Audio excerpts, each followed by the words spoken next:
Bun venit, dragi nativi din zodia Săgetător sau care aveți ascendentul în această zodie la etalarea voastră a cărților de tarot pentru săptămâna 30 august-5 septembrie 2021.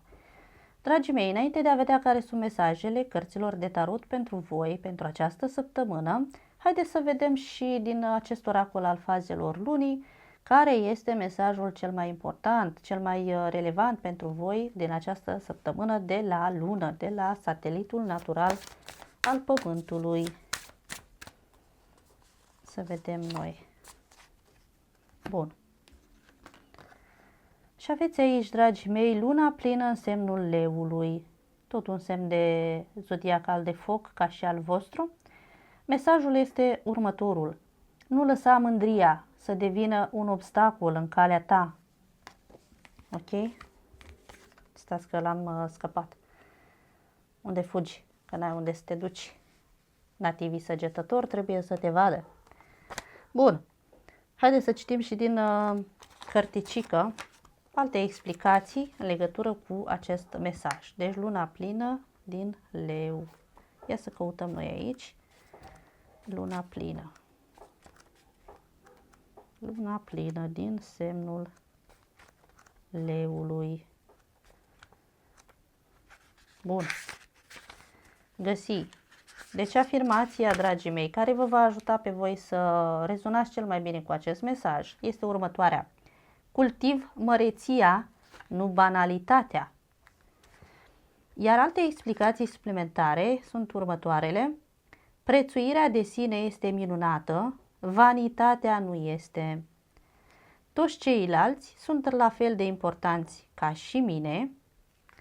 Dacă am un impuls creativ, îl urmez, îmi voi pune în aplicare magia și este posibil ca o prietenie de lungă durată să se încheie în această perioadă.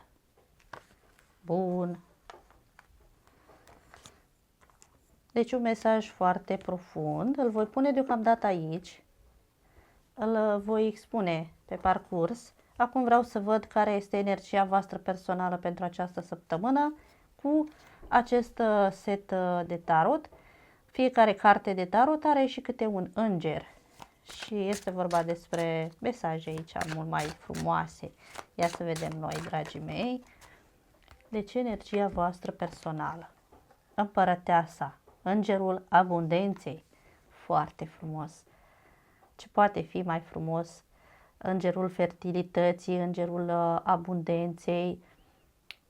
Deci o bună comunicare atât cu interiorul vostru, cu ghizii voștri spirituali, cu divinitatea, cât și cu alte persoane din viața voastră. Dar acest lucru poate fi posibil, dragii mei, pentru unii dintre voi doar dacă lăsați mândria deoparte, da? Nu îi permiteți să devină un obstacol în calea voastră, în drumul vostru către abundență. Bun. Deci, mai punem încă un mesaj. Iată și 9 de cupe. Puteți avea parte de această mulțumire sufletească, de satisfacție interioară, dar cu condiția să fiți buni, generoși, să fiți mândri de voi, dar nu vanitoși, nu egoiști, nu mândri în sensul cel rău, ci în sensul cel bun.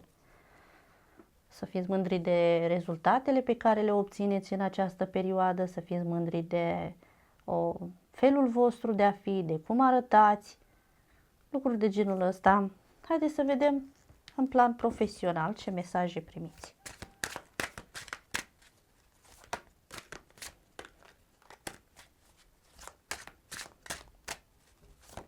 Dar mențineți o limită a acestei mândrii. Deci, aveți 6 de monede aici în plan profesional, din nou îngerul generozității. Numai mesaje frumoase pentru voi până acum. Îngerul abundenței, îngerul generozității. Să vedem ce vrea să alte mesaje suplimentare aici.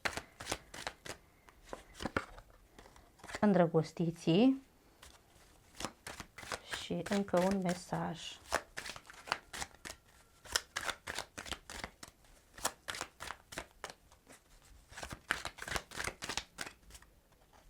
A intrat. Ieșise o carte în afară, dar a intrat la loc.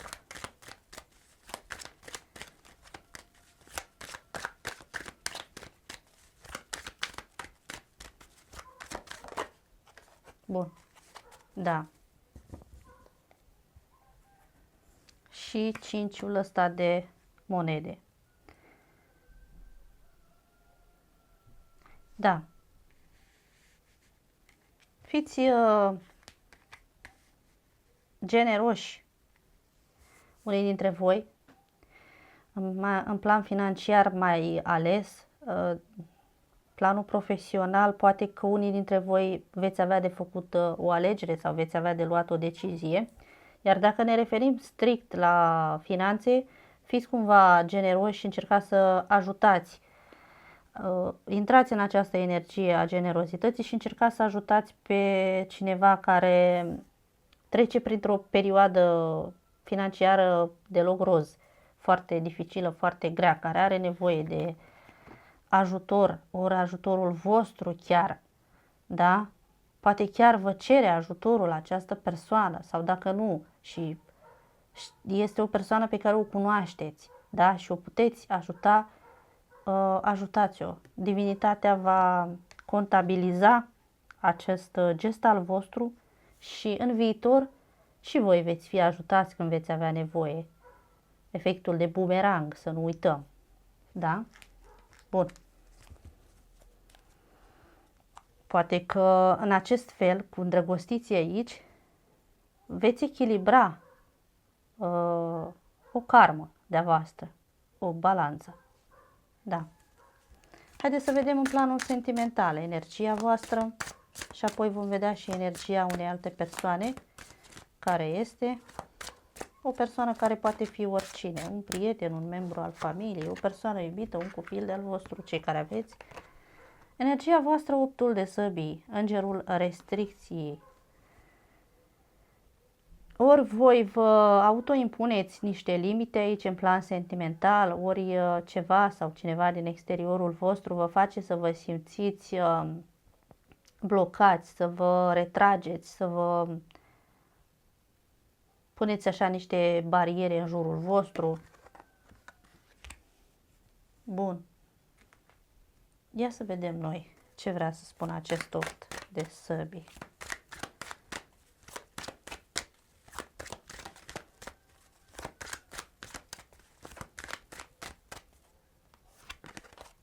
Iată-l, din nou, aceeași energie. E foarte intensă, foarte puternică. Dacă a ieșit de 2 ori, Doamne, și optul de cupe.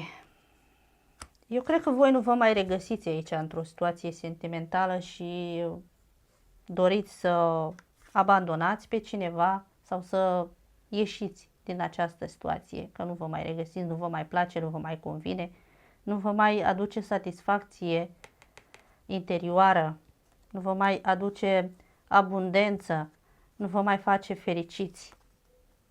Vă blochează cu acest 8 de spade de 2 ori, vă ține blocați, vă ține pe loc, vă ține într-o energie deloc pozitivă și doriți să vă hotărâți poate în această săptămână să abandonați. Repet, ori această situație, ori o persoană care vă creează acest sentiment de blocaj, de o totală neplăcere interioară. Haideți să vedem energia unei alte persoane. Spânzuratul, și cealaltă persoană are o energie cumva într-un anume fel, asemănătoare cu a voastră. Este o energie, în unele cazuri, a stagnării. Aici scrie că este vorba despre îngerul profeției, da? Cealaltă persoană și ea și-a luat sau își va lua în această săptămână, își va acorda un timp de gândire, de meditație. Are nevoie de claritate mentală, de a face curățenie în mintea sa și în sufletul său, în emoțiile sale, în interiorul său, și pentru acest lucru, pentru a putea face această curățenie, a putea elimina ceea ce nu e benefic, ceea ce e toxic, ori în mintea sa, ori în sufletul său, trebuie să își acorde un timp de gândire, o pauză, un timp de meditație. Să stea strâmb și să judece drept, ca să spun așa. Altfel, cred că dacă această persoană nu va intra în această energie a spânzuratului, voi, cu 8-ul ăsta de cupe, veți lua decizia de a abandona, repet, această persoană sau această situație, această relație. Bun, să punem aici și mesajul de la lună, da? Să nu uitați de el, vă rog frumos. Ce vreau să vă mai spun, înainte să extragem și din cardurile cele 4 legăminte, un mesaj suplimentar. Este o etalare generală, dragii mei, dacă nu rezonați cu aceste explicații sau chiar cu etalarea în sine, nu luați în considerare ce s-a spus aici, vă rog frumos. Haideți să vedem care este mesajul acestei săptămâni pentru voi de la aceste carduri, cele 4 legăminte. Ia să vedem noi care este acest mesaj suplimentar. Da, nu face presupuneri inutile, renunță la bârfă. Foarte interesant. Ce pisicuță drăguță. De fapt, mă înșel, îmi cer scuze. Nu este pisicuță. Fiind cartea invers, eu am văzut o pisicuță. Este un cățeluș. Cățeluș foarte frumos, foarte drăguț, dar care are o privire foarte tristă. Ok, să vedem și pe verso. Presupunerile atrag în mod automat suferința, căci noi obișnuim să bârfim în legătură cu ele. Noi facem presupuneri, credem că avem dreptate, apoi le apărăm și încercăm să le dovedim altora că greșesc.